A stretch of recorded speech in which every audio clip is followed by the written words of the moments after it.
Hello बच्चों, कैसे हैं आप लोग। तो एक बार फिर से स्वागत है मेरी इस छोटी सी केमिस्ट्री की क्लास में।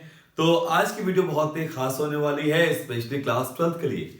एक्चुअली क्या है, आज मैं स्टार्ट करने जा रहा हूँ एक छोटा कैप्सूल टाइप का वीडियो जो बच्चों के लिए बहुत ही ज्यादा इंफॉर्मेटिव है, बहुत ही ज्यादा फायदेमंद होगी। एक्चुअली मैं आज आप लोग को बताने जा रहा हूँ कि चैप्टर वाइज हमें क्या क्या पढ़ना है, किस चैप्टर में हमें क्या चीज पढ़नी है। तो आज मैं स्टार्ट करने जा रहा हूं फ्रॉम सॉल्यूशन से।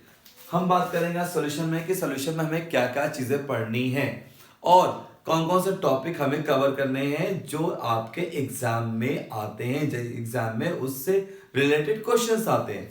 तो देखो, चलो शुरू करते हैं। तो सॉल्यूशन क्योंकि काफी ज्यादा इंटरेस्टिंग चैप्टर भी है, टॉपिक भी है, थ्योरीज भी है और न्यूमेरिकल्स भी है, काफी ज्यादा चीजें हैं। तो अब क्वेश्चन आता है कि सॉल्यूशन के अंदर हमें क्या क्या चीजें पढ़नी है। Okay, wait a minute.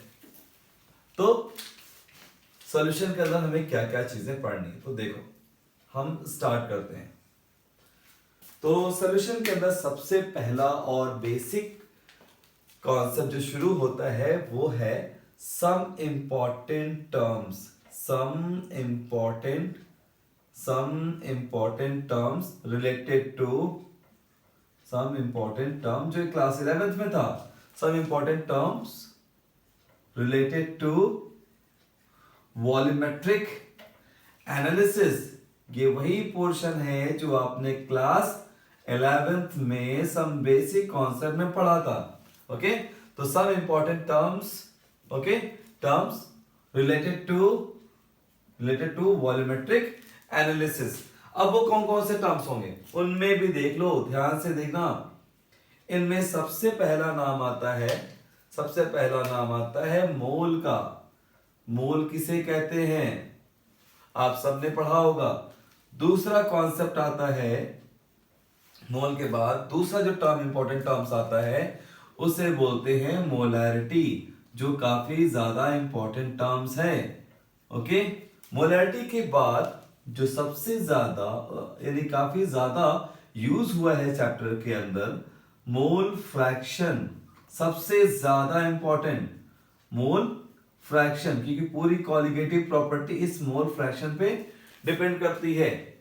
Okay, now one of the most एक और टर्म है जो सबसे ज्यादा इस चैप्टर में रिलेटेड है, उसका नाम है मोलैलिटी।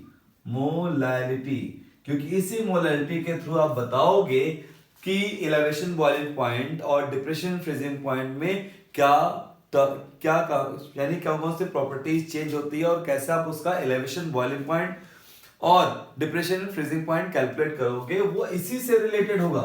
ओके, तो ये हमारे पास जो छोटे छोटे टर्म्स हैं ये बहुत ही ज्यादा हेल्पफुल है, इन्हीं पे आपको ध्यान देना है।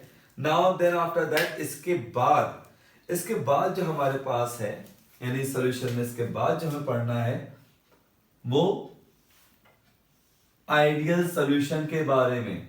आइडियल सॉल्यूशन कि आइडियल सॉल्यूशन क्या होता है, आइडियल सॉल्यूशन किसे कहते हैं।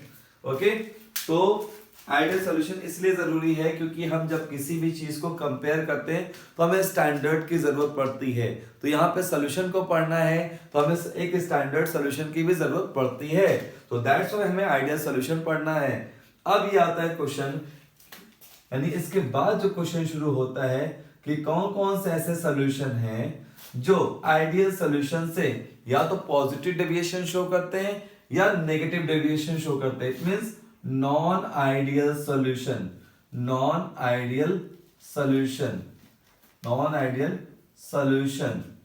ओके, देन इसके बाद आइडियल सॉल्यूशन के बाद हमें पढ़ना होता है छोटा सा एक छोटा सा लॉ है जिसे हम बोलते हैं हेनरी लॉ। ये बहुत ज्यादा इंपॉर्टेंट है, हेनरी लॉ। ओके, क्योंकि एक पेपर में आपके जरूर क्वेश्चन कहीं ना कहीं जरूर आपसे मुलाकात हो जाती है, वेदर चाहे कॉम्पिटिटिव एग्जाम हो चाहे आपका बोर्ड का एग्जाम हो, उससे मुलाकात होनी ही है। नाउ हेनरी लॉ के बाद हमें जो पढ़ना है नेक्स्ट वन, हेनरी लॉ के बाद ये काफी ज्यादा इंपॉर्टेंट है, जिसे हम बोलते हैं Raoult's law. Raoult's law, okay, Raoult's law. Actually Raoult's law के भी दो नियम है, एक किसके लिए, वोलेटाइल सब्सटेंस के लिए, एक वोलेटाइल सब्सटेंस के लिए, और दूसरा नॉन वोलेटाइल सब्सटेंस या सॉल्यूट के लिए। ओके, नाउ उसके बाद यानी राउल्स लॉ पढ़ने के बाद, इसके बाद हमें जरूरत पड़ती है, जो हमें पढ़ना है, जो सबसे ज्यादा जरूरी है, वो हमारे पास है कॉलिगेटिव प्रॉपर्टीज। क्या, कॉलिगेटिव प्रॉपर्टीज। एक बार फिर, क्या, कॉलिगेटिव प्रॉपर्टीज, कॉलिगेटिव प्रॉपर्टीज। अब कॉलिगेटिव प्रॉपर्टीज में क्या क्या चीजें पढ़नी है?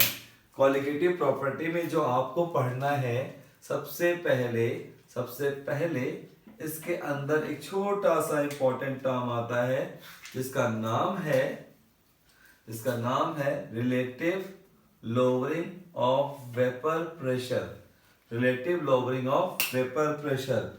इसके बाद रिलेटिव लोअरिंग वेपर प्रेशर के बाद elevation in boiling point. Elevation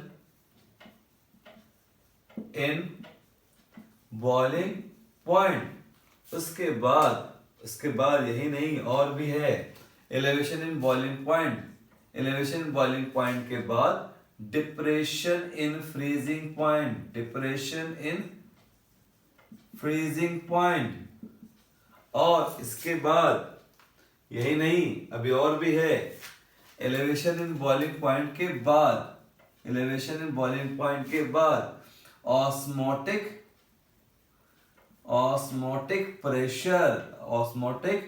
pressure. जी हाँ, ऑस्मोसिस, भाई जो आप क्लास 9th में पढ़ते हो, movement of water molecule from higher concentration to lower concentration, उसी का एक छोटा सा डिराइव फॉर्म है, जिसको हम ऑस्मोटिक प्रेशर कहते हैं।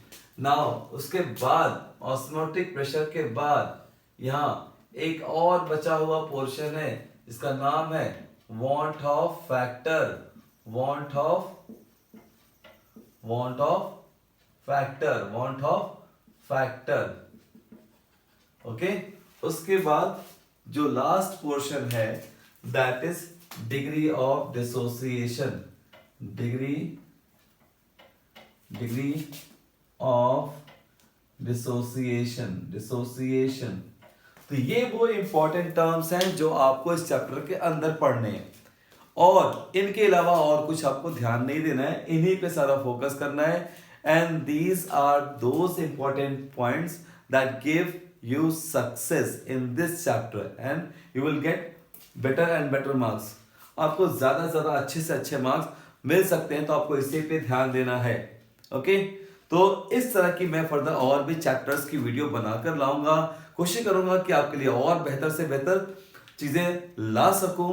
इस वीडियो में जो भी गलतियां हो उसको प्लीज इग्नोर कीजिएगा। मेरी कोशिश होगी कि मैं उसको और अच्छे से रिप्रेजेंट कर सकूं।